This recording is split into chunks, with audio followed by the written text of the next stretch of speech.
Hello everyone. In the previous two lectures, we saw the factors responsible for the origin and development of the idea of nation in Europe. In this lecture, we will explore the idea of modernity. I know you must be wondering, why are we going to talk about the notion of modernity now? Is the idea of modernity really important in the context of our discussion of nation? Well, yes. The ideas of nation and modernity, in fact, go hand in hand with each other. The modern nation states were often thought to be the visible embodiments of modernity. First, we will try to conceptualize the traditional way in which the notion of modernity in the West is understood.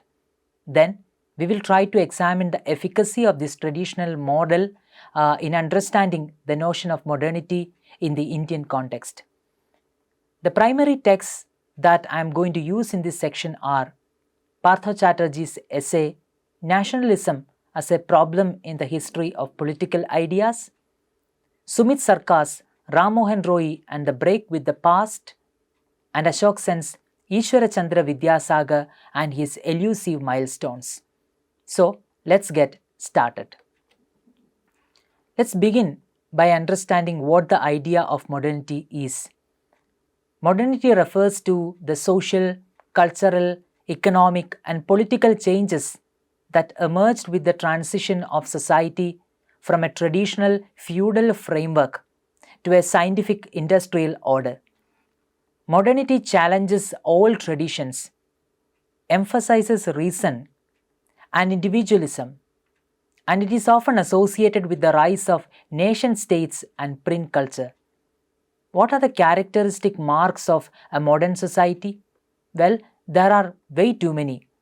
For example, the dominance of secular values as opposed to religious ones, prevalence of scientific temper instead of superstition, the rise of an industrial society in place of a feudal society, the establishment of a system of governance based on popular sovereignty, etc. I just mentioned a few for you. It is often conceived that the new nation states that emerged in Europe were strongly founded on the notion of modernity. The ideas of modernity took deep root first in the countries in the Western Europe, like United Kingdom, France, Germany, etc. So quite naturally, the global standards of modernity were set for the rest of the world by these countries in the Western Europe.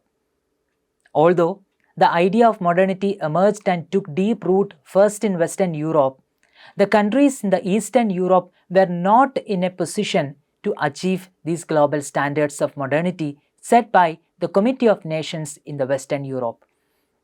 It was just that these nations were a bit delayed or slower in using their resources effectively to attain the standards of modernity, while Western Europe had already achieved them.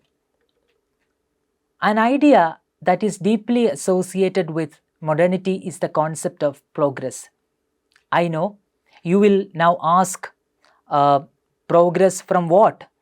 Yes, progress from traditional, religious, and feudal ways of thinking to a society driven by reason, science, and democracy.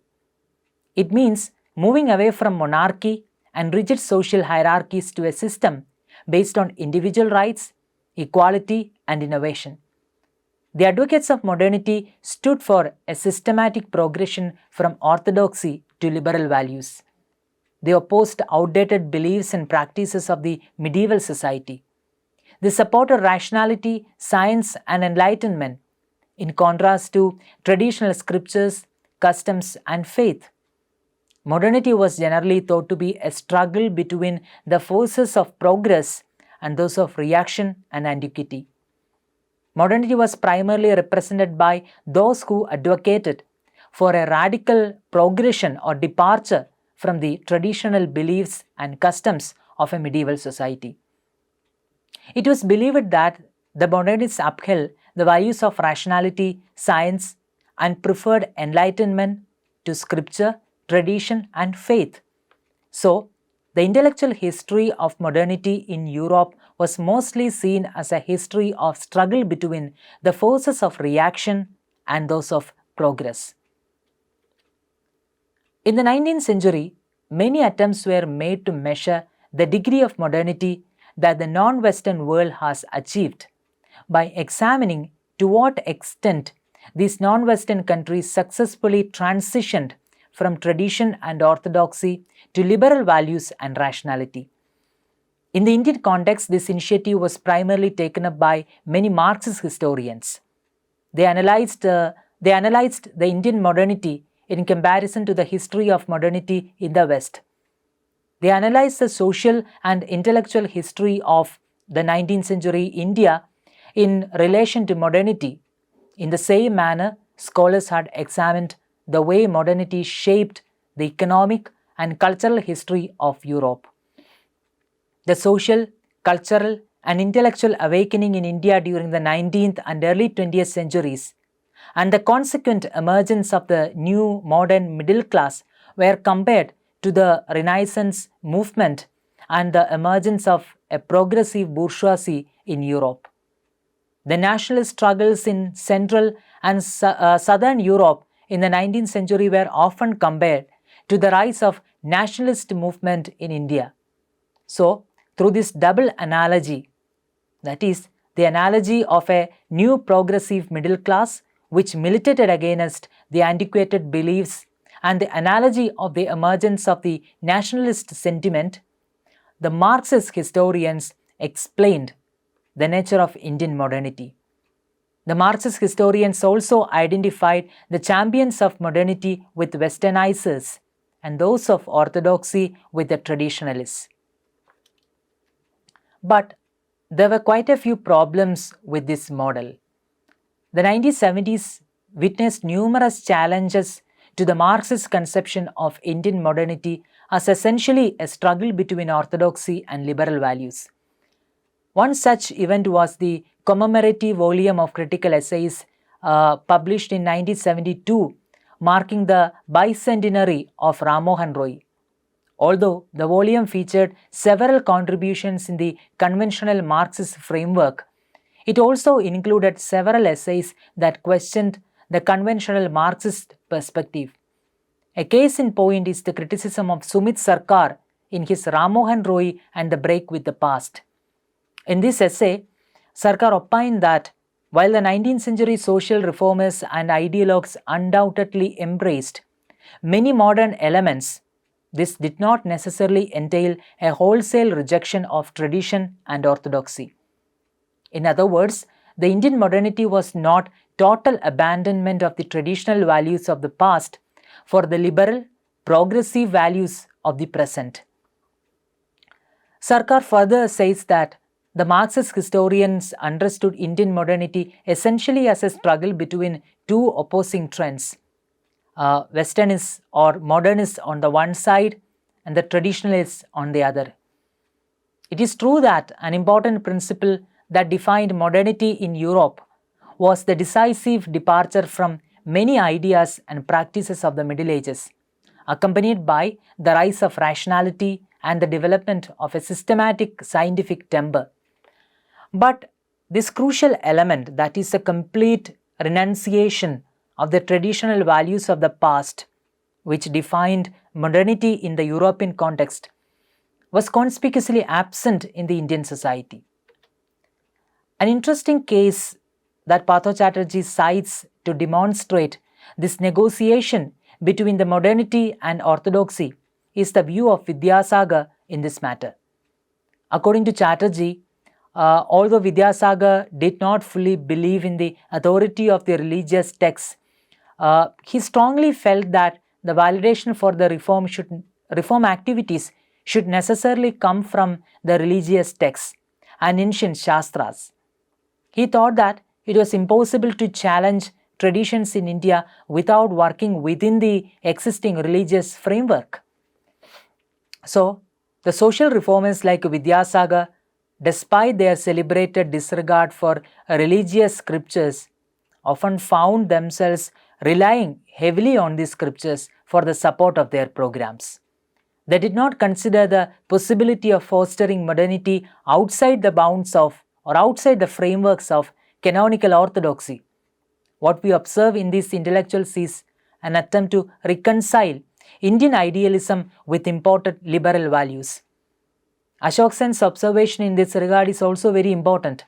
Sen observes that even the social reformers who wanted to modernize the Indian society did not think of the possibility of generating non-conformism outside the bound of canonical orthodoxy. Now, what we see in these intellectuals is a spurious reconciliation of Indian idealism and imported liberal values. If you want to know more about this contradiction in Vidyasagar, you can definitely read Ishwarachandra Vidyasagar and his elusive milestones by Ashok Sen. Sen further says that while the 19th century intelligentsia did indeed embrace the novel concepts of reason and rationality, and some demonstrated significant courage and initiative in their efforts to modernize social customs and attitudes, certain fundamental catalysts for transformation were clearly lacking in colonial society in India. As a result, the possibility of creating a strictly modern society which challenged the traditional order through and through was difficult. This meant that the idea of alternative modernity that the nationalist intelligentsia developed in India had to be understood within a different framework altogether. Though the new sense of rationality and feeling of scientific temper which emerged in Europe inspired the Padrilog in the colonial state to embrace a new identity based on these progressive values and ideals. They were not ready to completely shun or do away with their tradition and start a new lease of life in the Western fashion. In other words, a newer form of modernity which was partially based on tradition started holding the sway over the nation. Thus, in the Indian context, the ideas of modernity and progress were not essentially a conflict between the non-conformists representing liberal values and the traditionalists representing antiquity. On the other hand, modernity was a negotiation between liberal progressive values and the traditional values from the past. The second problem was with respect to their identification with the champions of modernity with westernizers and those of orthodoxy with the traditionalists. It was often argued that such a framework often tied modernity to British rule and English education, leading to a perception that progress came through colonial influence. This association often resulted in a more positive assessment of British rule, as it was seen as a driving force behind reforms and new ideas. He observes, in fact, the entire tradition-modernization dichotomy served as a cover under which the grosser facts of imperialist political and economic exploitations were often quietly tucked away in a corner. The inspiration for such a conception came straight from Marx's own remark in 1853 in his essay, The British Rule in India. In his essay, The British Rule in India, Marx observed, England, it is true, in causing a social revolution in Hindustan, was actuated only by the vilest interests and was stupid in her manner of enforcing them. But that is not the question. The question is, can mankind fulfill its destiny without a fundamental revolution in the social state of Asia?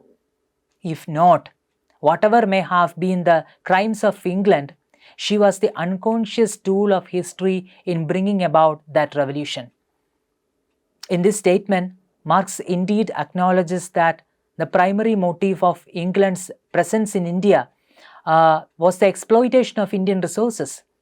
He admits that England's methods in India were crude and oppressive, but still he argues that in spite of all these criticisms, England functioned as a catalyst to bring about a radical progressive change for the Asian society. The problem with this statement is that it assumes that colonial rule can be justified if it leads to social change without exploitative motives. He overlooks the inherent nature of colonialism, which is fundamentally exploitative. Colonial rule is not simply a neutral vehicle for progress. It is a system of domination, resource extraction, and cultural imposition that disrupts indigenous societies. Even if social changes such as legal reforms, infrastructure, or new educational systems occurred under colonial rule, they were often shaped by the colonizers' interests rather than by a genuine commitment to the well-being of the colonized.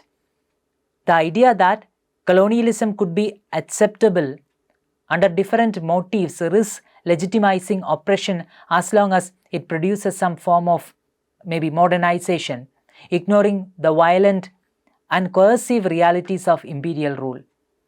Marx's statement itself is problematic because it frames England as an unconscious tool of history, implying that colonial exploitation was part of a necessary historical process.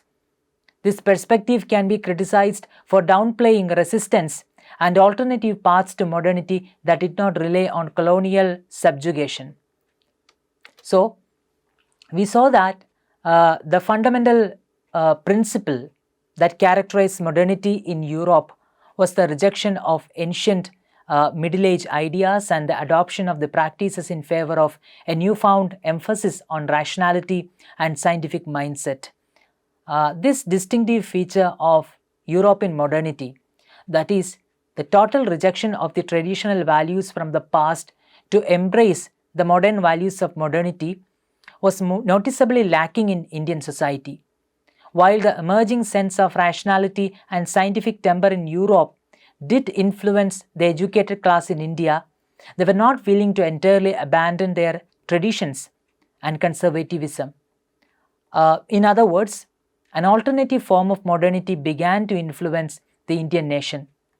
Consequently, in the Indian context, the notions of modernity and progress were not essentially a conflict between those who advocated liberal values and those who upheld traditional orthodox beliefs. It clearly indicates the emergence of an alternative form of modernity. The alternative modernity in the Indian context, carefully shaped by Indian nationalist intellectuals, was clearly a very careful negotiation with modern values from the West and the traditional values from here. What is the nature of this alternative modernity? We will discuss this concept in our next lecture. I hope you have understood all the major lessons we have discussed so far. Thank you.